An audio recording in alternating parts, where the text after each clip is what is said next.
మన ప్రభువును ప్రియరక్షకుడునైన యేసుక్రీస్తు శక్తిగల నామంలో మీ అందరికీ శుభములు. మరి దేవుడు మరొక నూతనమైన వాగ్దానాన్ని మనకి అనుగ్రహిస్తున్నాడండి. మరి కీర్తనల గ్రంథము 4వ అధ్యాయము 8వ వచనము. నెమ్మదితో పండుకొని నిద్రపోవుదును, నేను ఒంటరిగా నుండినను నీవే నన్ను సురక్షితంగా నివసింపచేయుదువు. ప్రియమైన దేవుని బిడ్డలారా, మరి దేవుడు ఈ వాగ్దానంలో మరి ఆదరణకరమైన ఆశీర్వాదకరమైన మాటలు ఉన్నాయండి. ఇవి మన పట్ల జరగాలని మనం అందరము కోరుకుందాము. మరి అట్టి కృప మనందరికీ కలగాలని ఆశిద్దామండి. దేవుని దగ్గర నుంచి మనం కృప పొందుకోవాలండి. అలా పొందుకున్నట్లయితే మరి మనం ఎప్పుడూ కూడా ఆశీర్వాదానికి వారసులుగా ఉంచుతాడండి మన దేవుడు. మరి ఆశీర్వాదానికి కర్తలుగా చేస్తాడంటండి. మరి ఇలాంటి వాగ్దానాలు, చిన్న చిన్న వాగ్దానాలు మైండ్లో పెట్టుకుని మనం ఎప్పుడూ కూడా ధ్యానించుకుంటూ ఉండాలండి.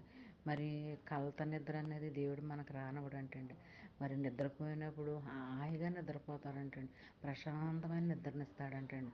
మరి ఒంటరిగా ఉన్నామేమో, నిద్ర పడతలేదేమో, బాధల్లో ఉన్నామేమో, అనారోగ్యంతో బాధపడుతున్నామేమో, అది ఏ సమస్య అయినప్పటికీ దేవుడు వాటిని అన్నిటి నుంచి తొలగించి చక్కగా నిద్ర పట్టడానికి కృప చూపుతాడు అనమాట అండి. మరి అంతే కదండి, నీవే నన్ను సురక్షితంగా నివసింపచేయదువు అని అన్నాడండి. మరి నువ్వు ఒంటరిగా ఉన్నా, ఒంటరిగా ప్రయాణం చేస్తున్నా, ఒంటరిగా జీవితంలో నీ జీవిత భాగస్వామి లేకపోయినప్పటికీ, నిస్సహాయ పరిస్థితుల్లో నువ్వు ఉన్నప్పటికీ వాటిని అన్నిటి నుంచి కూడా మరి నీ బలహీనత నుంచి తప్పించి మరి నీకు మరి మంచి జీవిత భాగస్వామిని మరి దేవుడు మీకు అనుగ్రహిస్తాడండి. మరి అలాగా ఒంటరిగా ఉన్నా సరే నువ్వు భయపడొద్దు, బాధపడొద్దు, దిగులు పడొద్దు అని దేవుడు మనకి మరి హెచ్చరిక చేస్తున్నాడండి. ఎప్పుడు కూడా దేవుడు మనతోనే ఉంటాడండి. ఒక్క నిమిషం పడుకునేటప్పుడు ముందు చిన్న ప్రార్థన చేసుకుని పడుకోండి. ఆ రాత్రి అంతా నీకు ఏ కలతలకు చెందకుండా మరి హాయిగా ప్రశాంతంగా నిద్రపోతారు.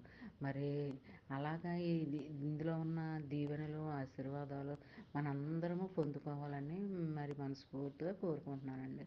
మరి అలా పొందుకోవాలి అని అనుకుంటే మీరు కూడా చిన్న చిన్న వాగ్దానాలు మైండ్లో పెట్టేసుకుని చదువుకోవాలి, ధ్యానించుకుంటూ ఉండాలి.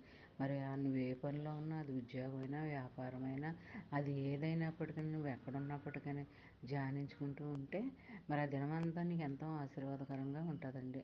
మరి ఈ వాగ్దానం ప్రతి ఒక్కరికి షేర్ చేయండి, లైక్ చేయండి, సబ్స్క్రైబ్ చేయండి. అలా చేయడం వల్ల దేవుని యొక్క ఆశీర్వాదాలు మీరు కూడా పొందుకోగలరండి. దేవుని యొద్ద నుండి ఆశీర్వాదాలు రావాలి, పొందుకోవాలి అని అనుకుంటే మరి ఆ వాక్యానుసారంగా మనం నడుచుకోవాలండి. మరి వాక్యానుసారంగా జీవించాలండి. మరి వాక్యాలను ఎత్తిపట్టుకుని ప్రార్థన చేయాలండి. వాగ్దానాలను ఎత్తిపట్టుకుని ప్రార్థన చేయాలి. మరి ఈ దినమంతా కూడా ఈ వాగ్దానం నీ జీవితంలో, నా జీవితంలో, మన అందరి జీవితంలో జరగాలని నేను కోరుకుంటూ ఆశిస్తూ ఆమేన్. God bless you.